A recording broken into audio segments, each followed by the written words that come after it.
nagugulat lang po ako kasi Mr. Chair, distinguished colleagues, lalong-lalo na po sa ating mga bisita na mga opisyalis po ng ABS-CBN. Dahil pagkatapos ko pong magtanong kanina, airing out my personal observations as a doctor, as a mother, and as a legislator, kabilat kanan pong putaktak ang aking narinig at natanggap sa social media. Kanina, I wanted to comment on the interpellation of another colleague when she was asking about how news are being released. At pinilit ko na lang paniwalaan yung sinasabi niyo na it goes through a long method of vetting. Mr. Chair, if I may be allowed, there is something circulating in social media now, and we request the Secretariat to please play it.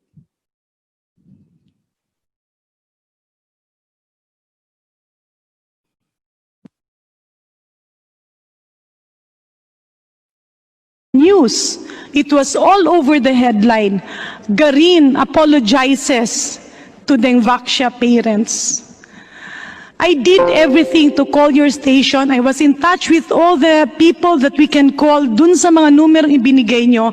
Kasi hanggang sa ANC, paulit-ulit yon, paulit-ulit yon. At ang sabi ko, pwede bang wag nyo na munang ibalita yon? Because it's not true. And if you can prove in that interview that I did apologize for the Dengvaksha program, I will immediately resign from Congress. Nitong Huwebes, inilabas sa Senate hearing ang mga sulat mula sa galit na magulang ng mga batang nabakunahan ng Dengvaksha. Humingi ng dispensa si dating Health Secretary Janet Garin sa mga magulang.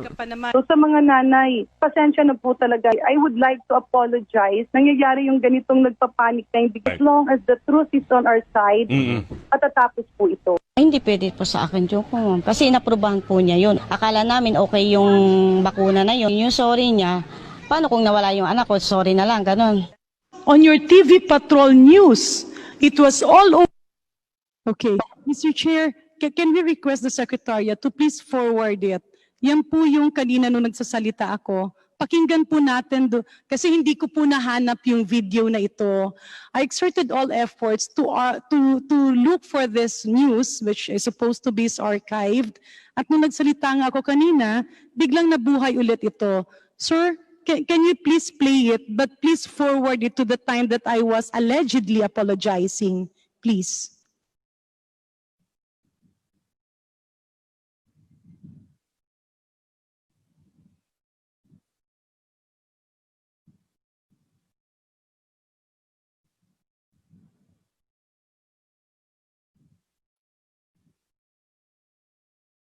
Paki-play po.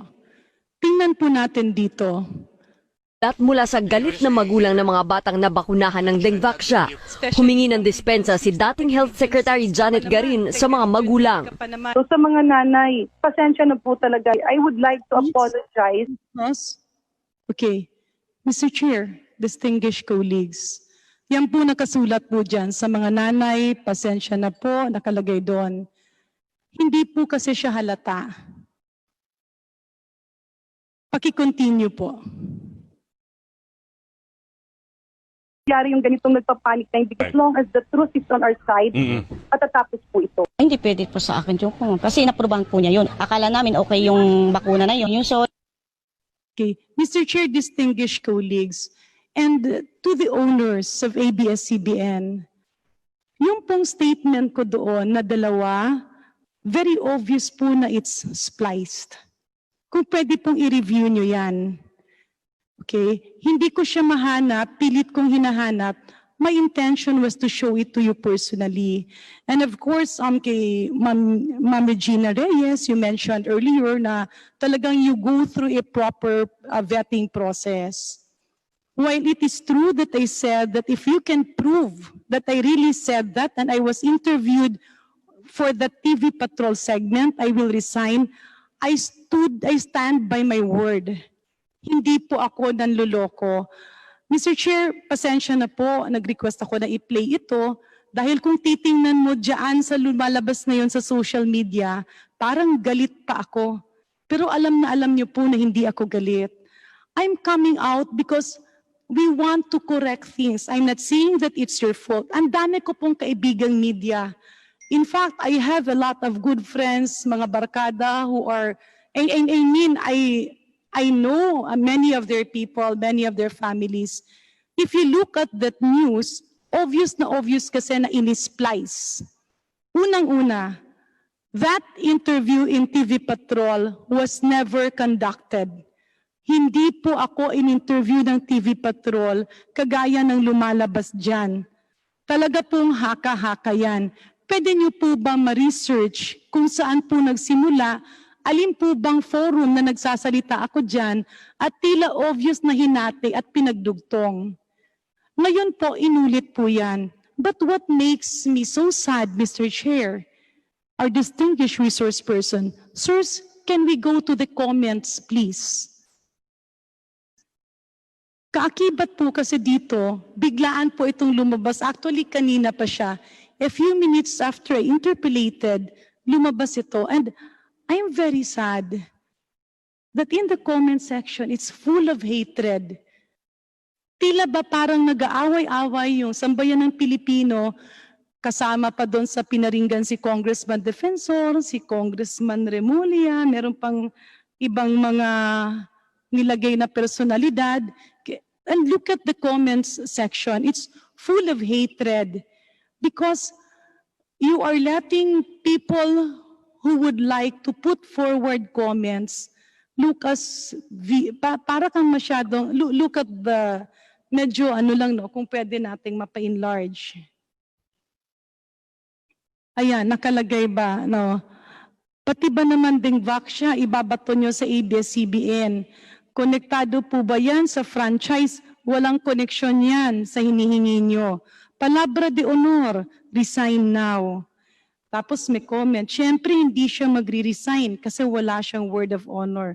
Resign na, Bokya ka Cong. Ano yung hiling mo, ipinagkakaloob na? Resign na, now na. Resign na, paulit-ulit yan, nakakahiya. Mr. Anong Chair. pinaglalaban mo? Okay. Yes, Congressman Defensor Santiago. Mr. Chair, correction. Can you strike off the record Santiago from my last name, Madam Com Secretary? No, but the Honorable Garin, actually po, you know, we've been getting that for the past month. So, wala naman po. I don't take it personal. I know where you're coming from. I understand that. Pero, ayan po yung reality naman ng social media. All I'm saying is, I think what you're saying is that it's coming from people who are probably with the group, because how can they splice that interview and come out if it was just a normal person? But anyway, having said that, assume na natin netizen talaga gumawa niyan, okay na po. Siguro we just accept that as a reality, part of our... Well, Mr. Chair, the reason why I wanted to play this, to take advantage of the presence of the owners and the management of ABS-CBN Corporation, because this network, once they will be given, once their franchise will be renewed, uulitin ko po, I don't want any person to lose their jobs. It's not only the 11,000 employees that you have. There are collateral businesses, yung drivers nila, yung katulong nila, yung nagbebenta ng mga pagkain doon, yung makeup artist nila, yung mga scholars nila, marami pang iba. But the reason I was trying to open this up, sana para magkaroon ng pagbabago. Because you mentioned earlier, nothing is perfect. But that news article na paulit-ulit dati na nire-replay, that's why I'm putting it in categorical statements. First, that interview in TV Patrol never happened. For 3 straight days, while my father was fighting for his life, ang pakiusap ko lang is hanapin yung original na tape kung saan yan nanggaling para malaman natin na hindi totoo. But then nothing happened. I'm saying that not because I don't want to approve your franchise. I told you I don't have a vote yet. But our responsibility in granting the renewal of your franchise is to make sure that these experiences, especially of those who do not have access to powerful people, hindi mauulit-ulit. If you go further, grabe yung hate statements. Grabe yung mga bangayan at yung mga awayan. Why? Because your management do not, I don't know if you will have the intention, pero ang nangyayari kasi, hindi ito nakokorekt. Again, Mr. Chair, distinguished colleagues, allow me to repeat. Everybody here, we all don't want anybody to lose jobs, especially at this point of a pandemic. Pinapalabas po natin ito because when you admit faults in the system, you become stronger. You will near perfection. But the things that is happening, ito po, Mr. Chair, yung pinakamalaking impact. Kasi grabe ang paniniwala ng mga tao sa inyo. If you will say, ito ang gamot ng COVID ngayon, many people will follow. Pag sinabi nyo, wag nyo itong gawin, naniniwala ang sambayan ng tao. And if you look at the comments portion, you can see the huge influence that you have. I opened that up because vaccination is a very tough job. If we vaccinate people, we reap the fruits of what we do after several years. Sa isang iglap, pwede mo rin siyang mawala. And again, Mr. Chair, ayaw nating mawala ng trabaho yung sambayan yung mga tao nakasandal sa ABS-CBN. But I convey this. Hindi ko naman alam na ganun pala ka grabe, no, ang mga nakikinig or may mga network or mga nagmamanman. But if you are going to look into that, trace the original interview.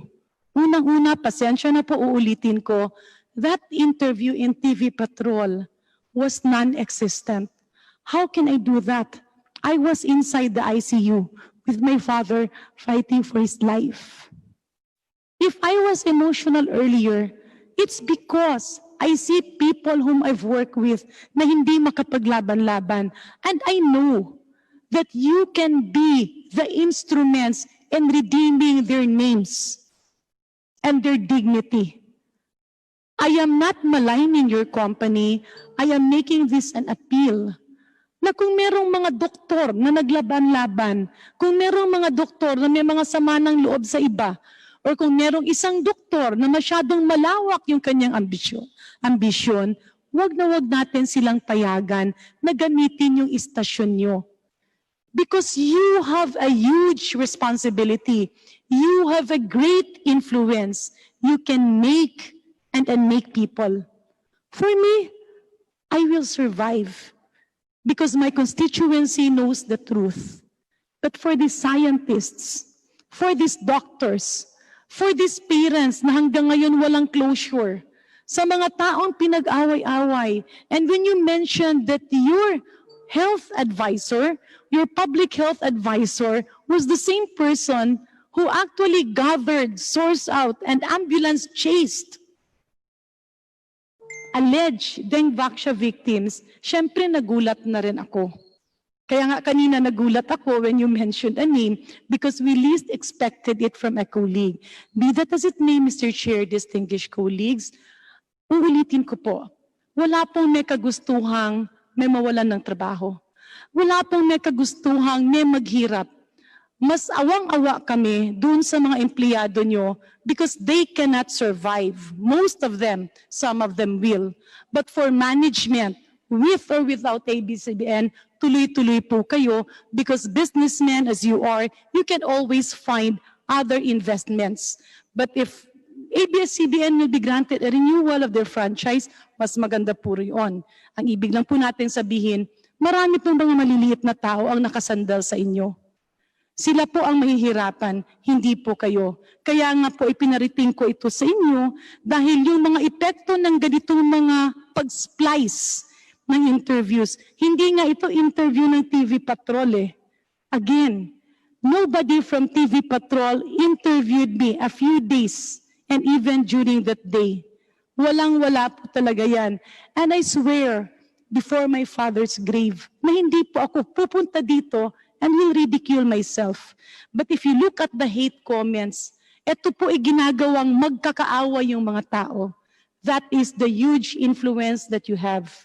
And given the opportunity that your franchise will be renewed, please make sure that systems and processes are in place.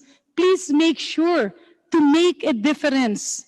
Please make sure that whenever you speak and people follow, they're doing it for the good of our country, not for the selfish interests of one, two, or a few doctors whose only intention is to malign people who are their competitors, or to malign people just so they would like to be appointed, or just to ignite the nuances among medical professionals.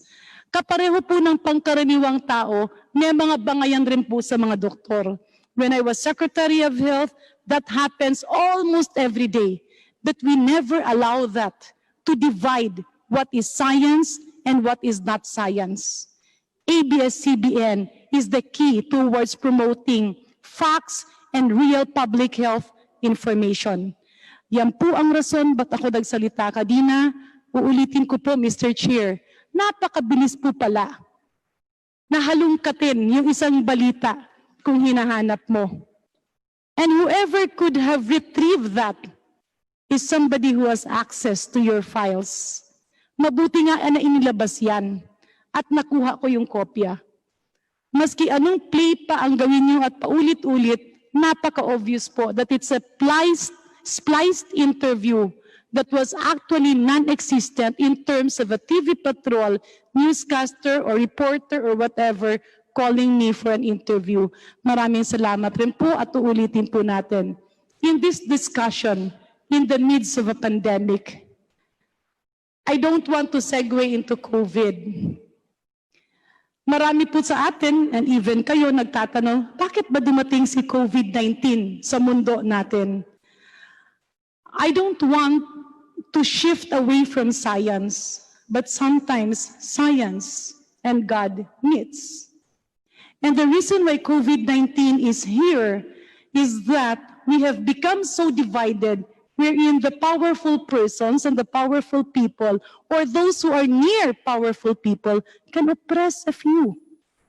And this virus is just a test of how we are going to unite, act with speed, and defeat them. And this franchise discussion is also an avenue where we are going to review the faults, the lapses, or the holes that needs to be plugged. Because any businessman, any manager, wherever you go, you always would want to have a perfect system. It's difficult to be perfect, but nearly perfect means accepting the lapses that has happened. Moving forward, nangyari na yun, nakalimutan ko na yun, many of the people, the other scientists will not be able to go above it. Siguro, if you will have time, like a simple note, to perk them up will be good. Kung hindi rin, okay lang din. Congresswoman Garin, But we don't please want wrap up. this to happen again. And the reason why we're here is that kaakibat po sa responsibilidad ng inyong prangkisa, kaakibat po dyan ang responsibilidad ng tinatawag natin na responsible journalism. Thank you, Mr. Chair, and apologies again.